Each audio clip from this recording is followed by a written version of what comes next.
Sugar వ్యాధి ఉన్నవారు, అధిక బరువున్నవారు అరటిపండు తినాలంటే ఆలోచిస్తారు, భయపడతారు కూడా. చాలామంది అసలు ఇక షుగరొచ్చాక లైఫ్‌లో ముట్టుకోరు. ఒబేసిటీ ఉన్నవారు అస్సలు అరటిపండుని టచ్ చేయరు.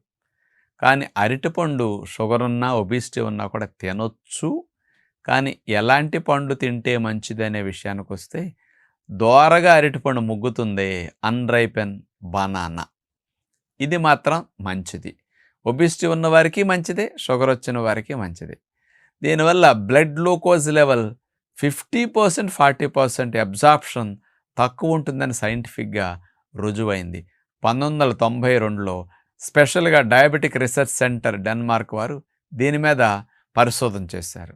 ఎలాగంటే డయాబెటిస్ హైగా ఉన్న వారిని తీసుకుని, ఒక 10 మందిని తీసుకుని, వీళ్ళకి దోరగా పండిన అంటే కలరొచ్చి దోరగా ఉంటుంది చూసారా? గట్టిగా